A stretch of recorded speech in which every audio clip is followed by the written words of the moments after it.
Hola, me llamo Eduardo Trillo, soy futuro R1 de Neuro y vamos a ver una clase de diagnóstico diferencial de los patrones miopáticos y neuropáticos, tema que sé que es un poco denso, difícil, aparece al final en los últimos temas de Neuro, últimos días de la semana, y estamos cansados, pero bueno, espero que esta clase os ayude un poco a entender mejor eh, estos conceptos. Fijaos, lo que vamos a ver es la representación de los potenciales de acción, ¿no? A través de, bueno, pues de este tipo de gráficas que se ha realizado en el músculo o en el nervio, ¿sí? Tranquilos que no os voy a poner gráficas de este estilo, solo en esta diapositiva pues para explicaros un poquito en qué consiste cada una y ya veréis que va a ser muy fácil. Fijaos, tenemos en primer lugar los patrones en el electromiograma, es decir, vamos a analizar el músculo, ¿no? Entonces hay que ver cómo es la normalidad, como siempre. Y fijaos, en reposo, cuando analizamos el músculo, si es un músculo normal no va a pasar nada, pero sin embargo si está contrayéndose, ¿qué vamos a hacer? Todos estos picos que representan potenciales de acción, sí es lo que vamos a representar en estas gráficas. Entonces en reposo nada y en contracción pues evidentemente potenciales de acción, ¿no? Y fijaos, ahora vamos a ver patrones neuropáticos, es decir, afectación del nervio periférico o afectación del músculo, patrones miopáticos. Y vamos a pensar esto con el siguiente ejemplo. Vamos a imaginaros que tenemos tres músculos y tres nervios, ¿sí? Un nervio para cada músculo. Y a partir de ahí vamos a hablar de estos patrones. Si tenemos un patrón neuropático, pensemos que nos cargamos dos de esos músculos y vamos a tener un nervio para tres músculos, ¿sí? Entonces, a partir de ahí, en reposo, ¿qué va a pasar? Pues que vamos a tener o nada, como en el caso de la normalidad, o vamos a tener estas pequeñas despolarizaciones, ¿no? Que en el músculo, o sea, cuando tenemos un patrón neuropático, ¿no? De afectación de la segunda motoneurona o de los nervios periféricos, ¿cómo llamamos a esto en reposo? Fasciculaciones, ¿sí? Acordaos de esas pequeñas contracciones.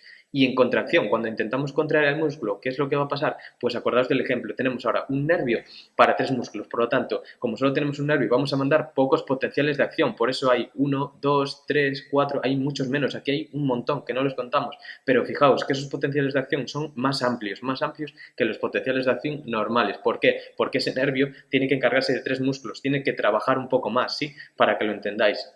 Bien, por otro lado, ahora patrón miopático. Entonces ahora tenemos tres nervios, pero un músculo. Si nos cargamos dos músculos en reposo, pues lo mismo que antes. Podemos tener o que no haya nada, sí, generalmente en miopatías de todo tipo, pero podemos tener estas pequeñas contracciones, sí, estas pequeñas contracciones que en el músculo, cuando tenemos un patrón miopático, no llamamos fasciculaciones, llamamos fibrilaciones. Y esto es más característico quizás de las miopatías inflamatorias, ¿no? Porque si es una miopatía normal, yo os dije antes que será un patrón así como en reposo, en un patrón normal. Pero si es una miopatía inflamatoria como una dermatomiositis, pues imaginaos que está como vibrando el músculo, ¿no? Porque hay mucho linfocito, bueno, mucha inflamación ahí.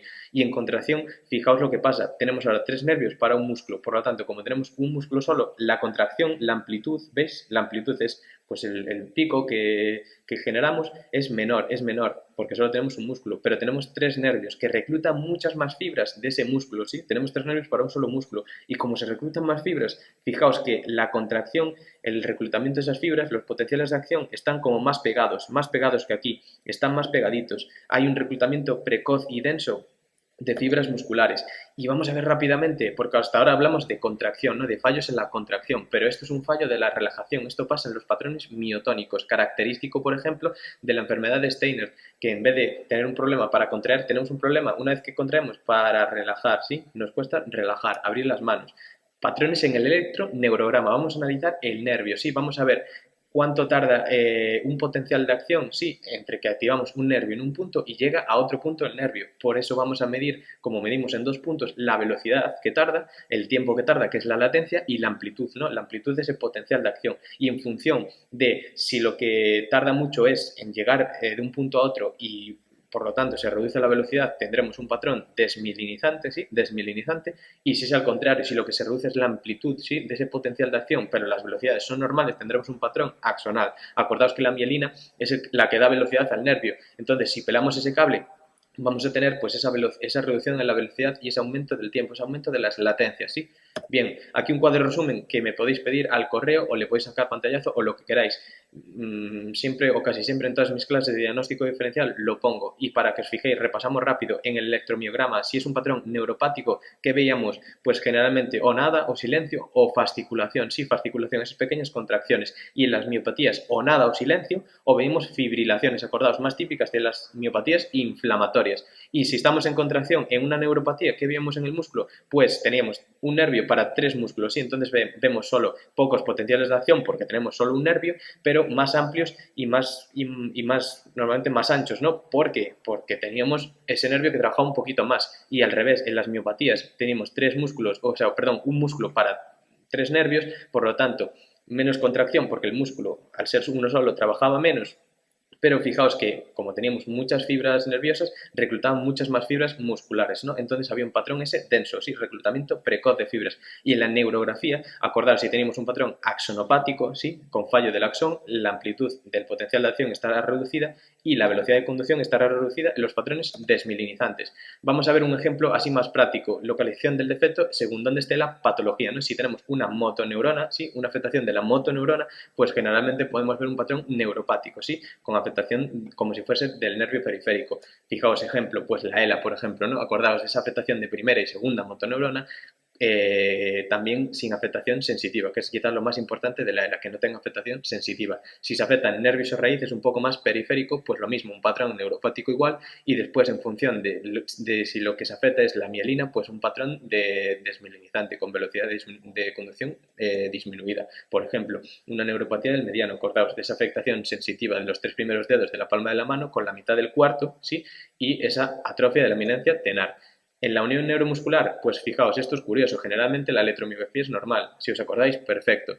Y fijaos una cosa que también lo han preguntado, y es que cuando nosotros hacemos un electromío o un electroneuro, estimulamos, sí, si estimulamos el nervio o el músculo. Si al estimularlo el potencial de acción se va incrementando a medida que lo vamos estimulando, eso es más referente a un Eaton-Lambert, pero si se va disminuyendo, como bien sabéis, porque se va agotando, ¿sí?, la acetilcolina, pues es más típico de una miastenia gravis. Acordaos de esa miastenia gravis con esa relación con el timoma, con los anticuerpos antirreceptores acetilcolina, los anti-MuSK y todo esto. Y fijaos, si se afecta el músculo como en una miopatía de Duchenne, por ejemplo, pues veremos las CKs elevadas, ¿sí? Y acordaos de ese patrón miopático, ¿sí? Solo teníamos un músculo para 3 nervios, por lo tanto, poco músculo, pocas contracciones, poco potencial de acción, ¿sí? Pero reclutamiento precoz. Esa miopatía de Duchenne, acordaos, con esa afectación proximal de musculatura pelviana y escapular y esa pseudohipertrofia de pantorrillas.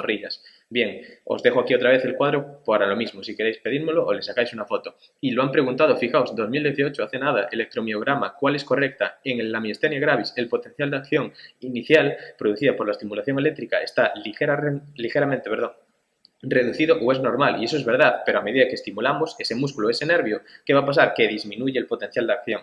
En la polimiositis y otras miopatías, sí, lo que pasa no es que los potenciales de acción sean de elevada intensidad, no, son baja intensidad, porque solo tenemos un músculo para 3 nervios.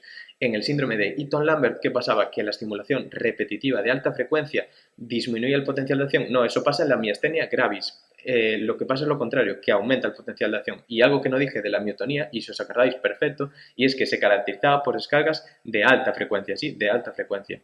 Y eso es todo, aquí estamos nosotros yendo al MIR, sí, esto fue momentos antes de empezar el examen. Veis la alegría, pero también los nervios que se respiraban en el ambiente. Y eso es todo, muchísimas gracias y mucho ánimo.